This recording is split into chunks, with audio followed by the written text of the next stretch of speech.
Hello everyone आज video को आपण मानक स्वागत।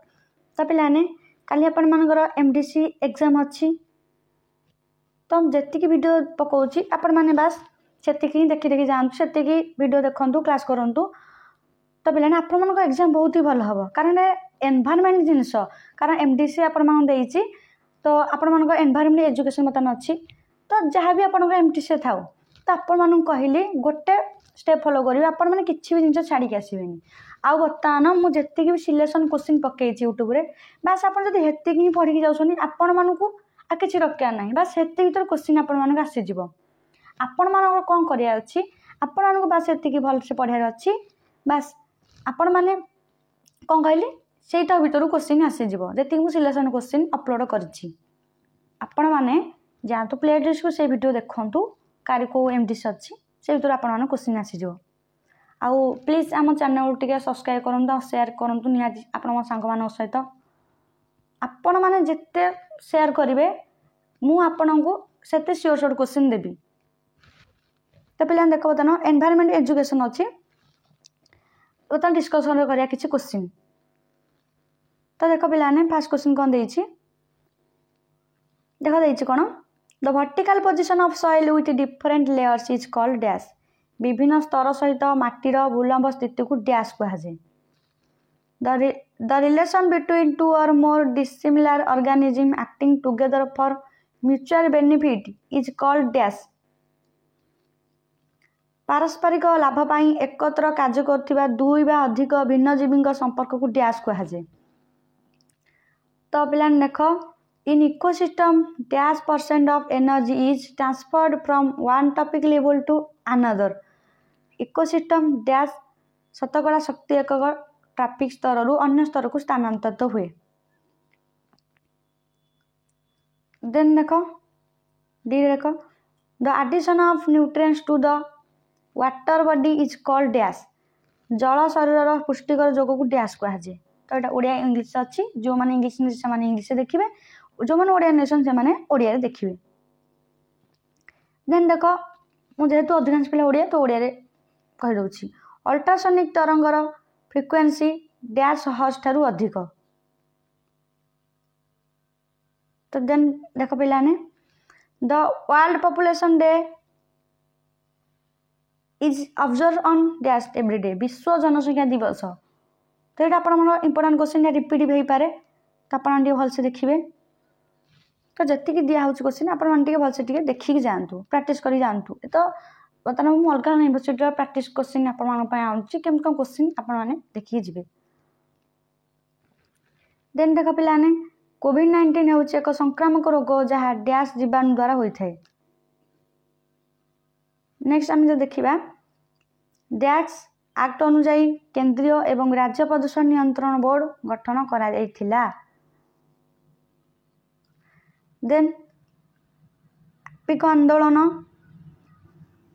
1983 मसीह डैश अवस्था आरंभ होता।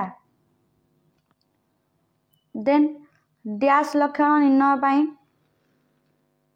डैश लक्षण निर्णय बॉडी मास इंडेक्स व्यवहृत हुए डैश लक्षण निर्णय बॉडी मास लक्षण व्यवहृत हुए। तो पिलाने पार्ट 1 आपण मान गला हरी। तो पार्ट 2 बर्तमान देख हाइड्रोस्फीयर अच्छी। तो पिला देख जेहेतु ये एनवायरनमेंट जिनस तुम आगुरी पढ़ी +2 जेहेतु +3 आप पढ़े +2 जाए आपण एनवायरनमेंट जिनस आपने पढ़ी आसुँच बास ताकू ही एक्सपांड करके आपण मानकर लिखिबार अच्छी कौन कह ताकू ही एक्सपांड करके आपण मानकू लिखिबार अच्छी जहाँ कहले आपने बुझीपारे। तो किसी भी जिनस छाड़बेनि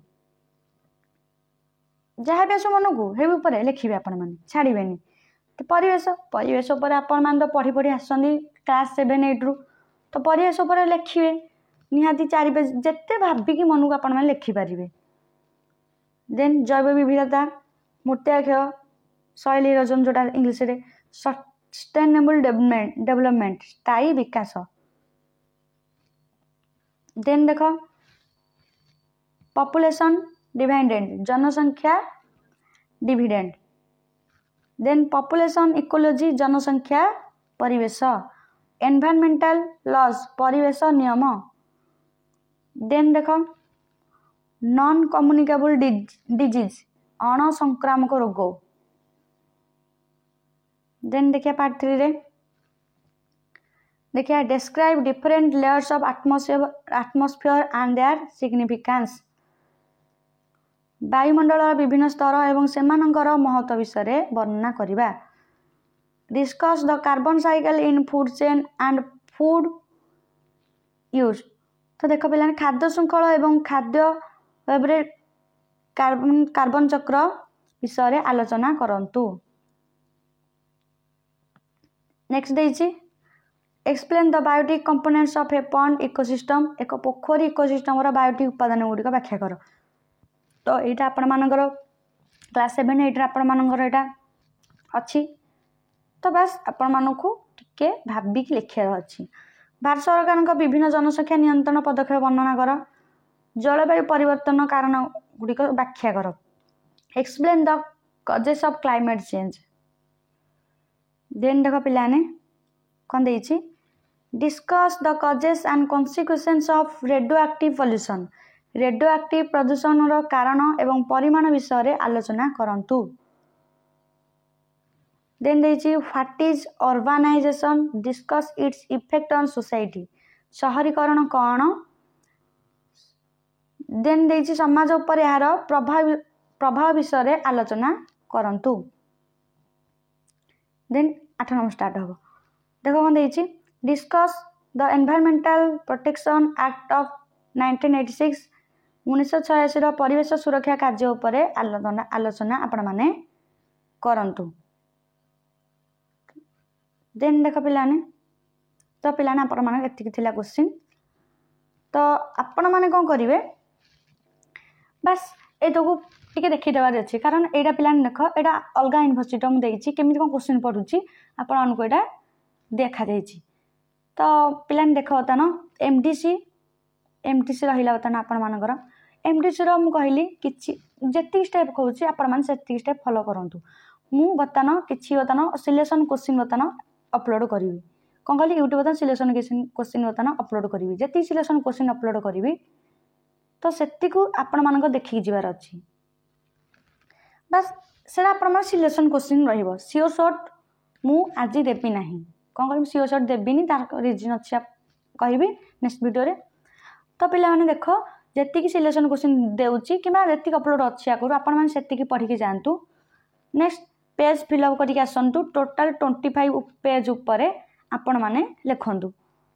आ लॉन्ग क्वेश्चन निहाती 4 पेज ऊपर रखिबे किछि भी छाड़ीबेनी जेति सिलेक्शन क्वेश्चन जाय भीतर आपण मान क्वेश्चन निहाती आसीबो एडा कहउची।